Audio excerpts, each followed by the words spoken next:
Welcome to IELTS.net podcast. Mastering IELTS Speaking, How to Describe a Peaceful Conflict Resolution. As an experienced IELTS speaking examiner, I understand the importance of being well prepared for the speaking test. One common topic that often appears in IELTS Speaking Part 2 is describing a time when you were able to resolve a conflict peacefully. This topic not only tests your language skills, but also your ability to narrate a personal experience effectively. In this article, we'll explore how to tackle this topic and provide sample answers to help you achieve a high band score. Part 1. Introduction and Interview. In Part 1, the examiner may ask you some general questions about conflicts and resolution. Here are a few examples. Do you think conflicts are common in daily life? How do you usually deal with disagreements? What do you think is the best way to resolve conflicts? Let's look at a sample answer for the third question. Sample answer, Band 7-8. I believe the best way to resolve conflicts is through open and honest communication. It's crucial to listen actively to the other person's perspective and try to understand their point of view. Finding common ground and being willing to compromise can often lead to a peaceful resolution.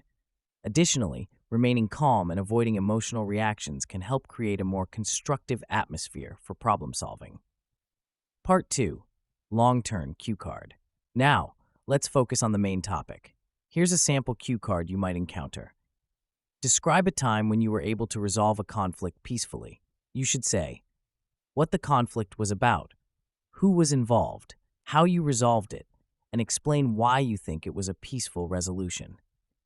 Remember, you have 1 minute to prepare and 1 to 2 minutes to speak. Here's a sample answer.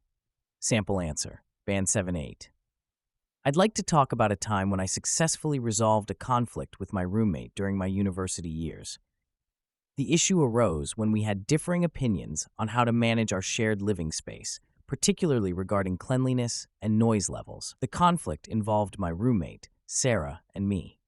We had been living together for about 6 months when tensions started to build.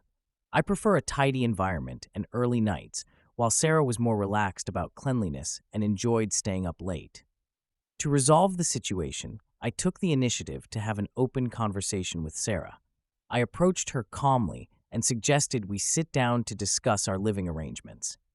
During our talk, I made sure to express my concerns clearly while also actively listening to her perspective.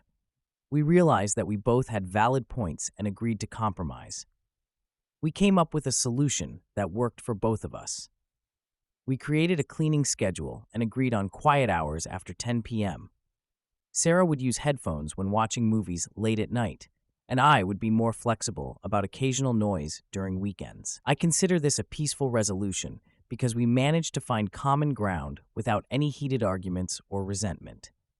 We both felt heard and respected, and our relationship actually improved after this experience. This situation taught me the importance of open communication, empathy, and willingness to compromise in resolving conflicts peacefully. Additional questions the examiner might ask. How did you feel during the conflict resolution process? What did you learn from this experience? Sample answer, Band 8-9. During the conflict resolution process, I initially felt a bit apprehensive about broaching the subject, as I was concerned it might lead to an argument. However, as we began to discuss the issues openly, I felt more at ease and optimistic about finding a solution. The experience was ultimately enlightening and rewarding. This experience taught me several valuable lessons. Firstly, I learned the importance of addressing issues promptly before they escalate. Secondly, it reinforced the power of empathy and trying to see things from another person's perspective. Lastly, I realized that most conflicts can be resolved peacefully if both parties are willing to communicate honestly and find middle ground. These skills have proven invaluable in both my personal and professional life since then. Part 3. Two-way discussion. In Part 3, the examiner will ask more abstract questions related to the topic. Here are some possible questions and sample answers. Examiner, do you think conflicts are inevitable in society? I believe conflicts are indeed inevitable in any society due to the diversity of opinions, beliefs, and interests among people. However, what's crucial is how we manage and resolve these conflicts. A healthy society should have mechanisms in place to address disagreements constructively. This could include promoting dialogue, teaching conflict resolution skills in schools, and having fair legal systems to mediate disputes. While we can't eliminate conflicts entirely, we can certainly work towards creating a culture that handles them peacefully and productively. How can technology help in resolving conflicts? Sample answer, Band 8-9. Technology can play a significant role in conflict resolution in various ways. Firstly, it can facilitate communication between parties who might not be able to meet face-to-face through video conferencing or online mediation platforms. This is particularly useful for international conflicts or disputes between people in different locations. Secondly, technology can provide tools for data analysis and visualization, which can help in understanding complex conflicts and finding potential solutions. For instance, mapping software can be used to resolve land disputes by clearly showing boundaries and overlapping claims. Moreover, artificial intelligence is being developed to assist in conflict resolution by analyzing patterns in disputes and suggesting potential compromises. However, it's important to note that while technology can be a valuable tool, it should complement rather than replace human judgment and empathy in the conflict resolution process. Lastly, social media and online forums can create spaces for dialogue and understanding between different groups, potentially preventing conflicts before they escalate. However, these platforms need to be moderated carefully to ensure they don't become sources of conflict themselves. Key vocabulary and phrases for high scores. To achieve a high band score, it's crucial to use a range of vocabulary and complex sentence structures. Here are some key terms and phrases that can elevate your speaking. Mediate, verb. To try to end a disagreement between two or more people or groups by talking to them and trying to find things that everyone can agree on. Example, a neutral third party was brought in to mediate the dispute between the two departments. Compromise, noun verb. An agreement in an argument in which the people involved reduce their demands or change their opinion in order to agree. Example, both parties had to make compromises to reach a mutually acceptable solution. Reconciliation, noun, the process of making two opposite beliefs, ideas, or situations agree. Example, the peace talks aimed at achieving reconciliation between the two conflicting nations.